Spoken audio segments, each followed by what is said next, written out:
For 2 millennia, geometry was haunted by a single impossible task: squaring the circle.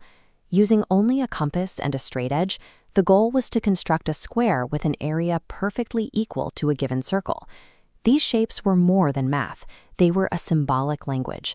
The circle represented the infinite, heaven, spirit, and the eternal cycle. The square defined the material, earth, matter, and the finite boundaries of time. We see this fracture in Egyptian cosmology. The arched body of the sky goddess Nut remains forever separated from the earth god Geb. The masculine earth reaches for the feminine sky, but the two never meet. To the ancient mind, the geometric failure to reconcile the circle and the square mirrored this cosmic split. It was a universe divided against itself, searching for a way to connect heaven and earth. Ancient builders found a specific numerical solution to this tension: the 3-4-5 right triangle.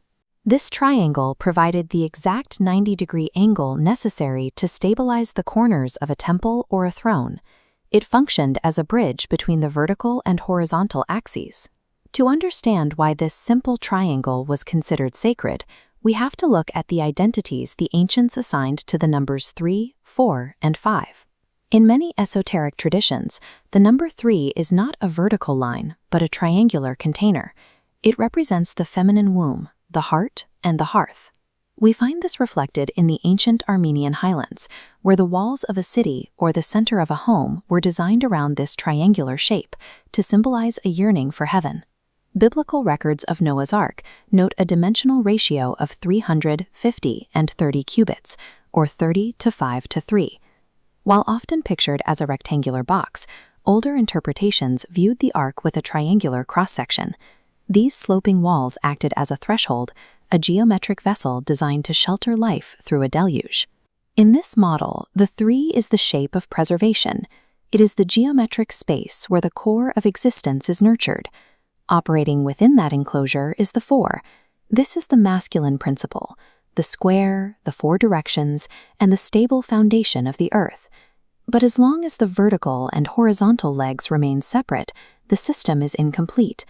They are 2 halves of a whole that cannot yet communicate. The solution is the 5. This is the diagonal hypotenuse that relates the 2 legs to one another. This geometric relationship is found in the phonetic roots of the ancient Near East. The root KBR means to bind or weave, while the root KPR, the origin of the word Kheper, means to cover or atone. The diagonal is the reconciler. It is the specific element that unites the masculine and the feminine into a single functional fabric. This math was physically enacted during the ritual of Yom Kippur, the Day of Atonement.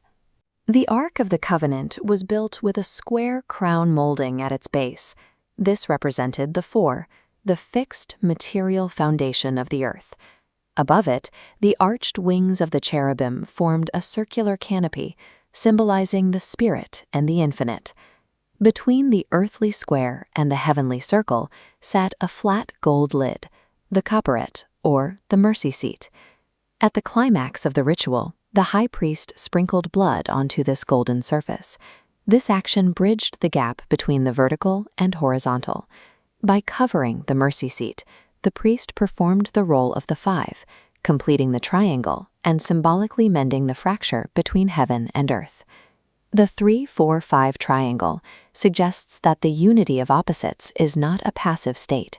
It requires an active third element, the diagonal, to bind the universe back together.